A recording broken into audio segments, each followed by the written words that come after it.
What's up and welcome to an unboxing of the iPhone 6. Now this is the 128GB space grey model. Sorry, I initially ordered the 64GB space grey model, but the company I ordered it through are awful. Affordablemobiles.co.uk, just don't bother. So we can lift it up. It's got some fingerprints on it just because in store they opened it and I was like, oh no, don't do that. And so they didn't set it up. They just gave me the SIM card, but they did open it in store and got it out, and I was like, open up. You'll have seen this before. There's a little hole there for the camera cut out because the camera's exposed. But over here we've got this Designed by Apple in California thing. The usual stuff. Oh, that's nice and shiny with bigger Apple sticker than usual, I think. Not too sure. Doesn't really matter. Let's get past that. Moving on, we have our usual, I think it's like a 2.1 amp charger. Not too sure. Put that aside. The Apple AirPods. These were a big hype a few years ago, but sort of died down. They're just earphones, to be honest.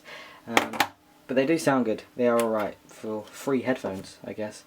And then a lightning cable, but I have so many of these at this point that I'm just going to put that straight back in the box. Now, yeah, I'm not going to fanny around with all of the accessories because people don't come to these videos to see the accessories, so I'm just going to remove the plastic cover.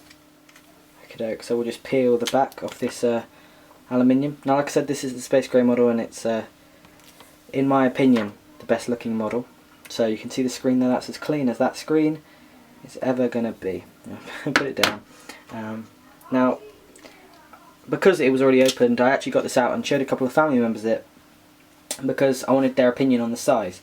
Now, I'm going to grab the iPhone 5S quickly. Sorry about this, it's just charging because, yeah, I had it on charge. But the size difference isn't actually that big. If you have a look, and I probably should adjust the focus a bit because there you go. The size difference isn't actually that big. It's a bit wider, a bit taller, but you know, I can still touch the top left of the screen. Sorry, I need to. There you go. I can still touch the top left of the screen, which is, you know, perfect size for me personally. Whereas this one, whereas the iPhone 5S, I'd be way past the screen when I touched it, and yeah, and cramping to type over here. So yeah, it's personal preference really. I do wish they made an iPhone 6 that was 4 inches, maybe, literally an iPhone 6 mini, iPhone 6 and iPhone 6 Plus. I'd have been happy with that because a lot of people are moaning about the screen size, forgetting Samsungs and HTCs and all that have been this size for years. So the power button is now on the side, so we're going to boot that up and hold it down. There you go. So I'm going to bring you in closer. I'm going to try and do this in, you know, as little shots as possible. We have our volume rocker on the side as well as our little mute switch. On the top of the phone we have nothing anymore. And we move around, we have our lock button and our nano SIM slot. And then down the bottom they got rid of the little, you know, same size vents for both, because a lot of people kept saying, even after they clarified it, that they were both speakers, just one speaker, a little hole for the microphone, a headphone port and the lightning port. On the back of the phone we have the shiny Apple logo like we get on the iPad mini and iPad Air. A protruding camera, you can see that there, sticks out a bit, as well as a circular true tone flash, so it's amber and white LED. Little microphone next to it and iPhone at the bottom. And those little FCC things are actually quite big this year. Don't ask why, but yeah, they are. Okay, so here we are. Here's my iPhone 6, 128GB space grey. Didn't need 128 gigs, but I'm not going to complain at the fact that I have it. And space grey, to me personally, is the nicest looking one by far. Seems to be the most popular as well. So the Touch ID system, I don't know if they even said it was improved, but to me it seems improved. It's much quicker to unlock your phone. So yeah, I accidentally went to the the top positioning for the lock button, but it's now on the side. I did like a tiny little physical tour. I'm not really going to do another one. The display, even though it's 326 pixels per inch on the iPhone 6, it's 400 and I think 401 or something on the 6 Plus. It does seem sharper. I don't know whether it's the fact that I'm actually further away physically because it's a bigger screen or what, but yeah, it does seem a bit, you know, sharper. All their, you know, double pixel contrast things, I have no idea when they line the pixels up. Yeah, all of the apps it comes with all the Apple apps. So what I'm going to do is I'm going to load on my personal preferences, all my apps, all my music, all my photos, and then get back to you with a little summary of first use. Okay, so it is now the 20th of September, the day after release, and I thought I'd make my video like this so I can give my first day impressions of, you know, actually using it for a bit instead of, you know, unboxing it, holding it in my hand for 20 seconds and saying, you know, it feels nice. So, you know, I plan to do more like this on big products like the iPhones and anything else really that comes out. But I've installed all my apps on it, things like Facebook, Twitter, Instagram and all that sort of thing. And I haven't organised anything yet, more just out of lack of time. But I wanted to do this sort of little comparison versus the iPhone 5S. Now, a lot of people, and I have a friend who also got an iPhone 6, and he said that he finds it a bit too big. Personally, I don't. I actually really like the difference, but I do have big hands compared to quite a few people my age. It doesn't matter too much, but yeah, so I kind of like it, but you know, I have heard people say that it's a bit too big, and the 6 Plus is gigantic. It's huge and unnecessary, but yeah, in terms of performance, I haven't noticed a thing. The 5S was never slow. It still isn't slow. I don't even know if I have Geekbench. Okay, so I wanted to do a sort of Geekbench test just for the people who actually care. So what I'm going to be using is the 6 versus the 5S. The HTC One M7 is just pointless at this point. It's like quad core, but it only gets about 400 score per core. So yeah, pretty pointless. So I'll open Geekbench 3 there and Geekbench 3 there. And I just want to run this processor benchmark. Here it is here. Just to show you the relative performance difference.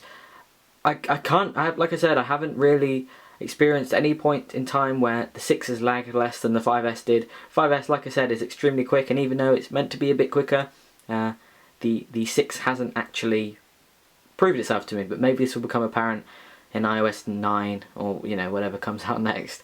So whilst it's running this benchmark, I just wanted to say that the thickness of the phone, as much as it, you know, technically isn't too much thinner, it's amazingly thin, but technically it isn't that much thinner. It feels a lot thinner, and I believe that's because of the rounded edges. I just got a notification there. But yeah, the rounded edges do feel nice, but I have slipped holding this a few times, which, yeah, it's pretty risky. Almost dropped it once already, which is pretty terrible. But yeah, if we have a look at our scores here, we have 2500 score, multi-core score on the 5S, and 2800 multi-core score. So although it's only dual core, and many Android fanboys will say, you know, the iPhone have terrible specs, this dual core processor competes with the Samsung Galaxy Note 3, maybe not the Galaxy Note 4, but yeah. It also competes with the new Moto X, roughly. I think the Moto X is a little bit quicker, but it's only a dual core, and it's this performance. Yeah, you can't really say much about specs at that point. It only has a gig of RAM. So yeah, we'll go back to the home screen. So there is one thing that I'd like to mention. I'm just going to put the 5S down here. There's one thing that I'd like to let you know about if you're thinking about getting an iPhone 6. Most apps, and quite a few apps, that's the same notification twice, great. Quite a few apps aren't updated yet, so I don't know which app to really use to demonstrate this to you. Okay, so if we go to the speedtest.net app, which is the only app that I can really show you that doesn't have any sort of private information on there, all the UI elements are literally stretched. So we all knew this was going to happen. It happened with the iPhone 5 from the iPhone 4S. All the UI elements are just stretched. Just wanted thing to note, right now, a lot of apps like Facebook and Instagram and Snapchat aren't updated for the new screen size. Okay, so I wanted to get a little close-up here of the edge of the iPhone 6's display. Now it's hard to show you at any angle really, besides this awkward one here. But the edge of the iPhone 6 display is actually rounded down, sort of curved down. Nothing new, it's no breaking new technology, but with a design like this, and you can see it, there you go, that's a lot better on the end of the phone here. This does, you know, help when you're using the iOS 8 like gestures of swiping in from the side. It feels really nice. The display, as well, I need to mention this, even though it's only 326 pixels per inch, whatever, you know, jargon that they say about, you know, their, you know, precision pixels and LCD displays and all that sort of thing, this looks a lot sharper than 326 pixels per inch. It is definitely a lot sharper, visibly, than the iPhone 5S back here. Whether that is literally the display or whether it's just the screen size, not too sure, but it does look a lot sharper. Okay, so you're looking over a few shots that I took with the iPhone 5S compared to the iPhone 6, as well as just the iPhone 6 on its own.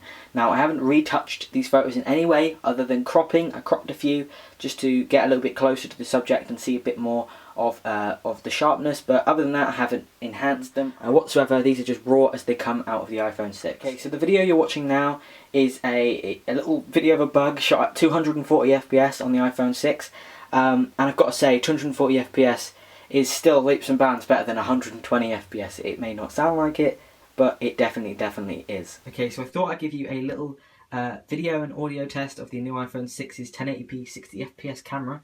I'm only going to be uploading this as 30 FPS, I think. I'll probably add an annotation if I don't.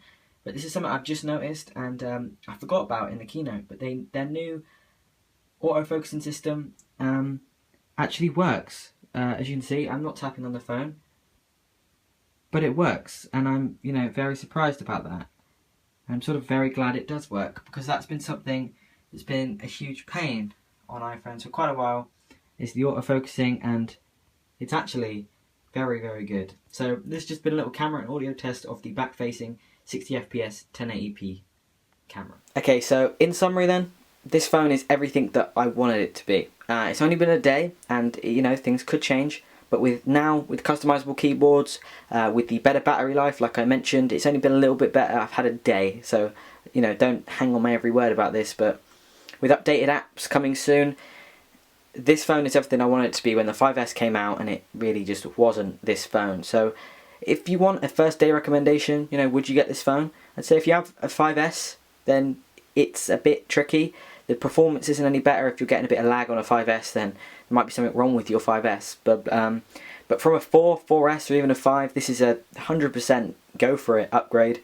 It's got a beautiful design. A lot of people don't like it, but I do. If you've always wanted a bigger screen iPhone, here you have it. You can either have your icons like this, or have them blown up and look a bit bigger and have less icons on one screen. It's sort of where iOS hopefully is going, and hopefully where Apple is going with their products in the future. So I hope you enjoyed this little first look video of the iPhone 6 128GB space grey model. If you have any questions, put them in the comments down below. I'll get around to them, I always do, and I'll hopefully see you in the next video.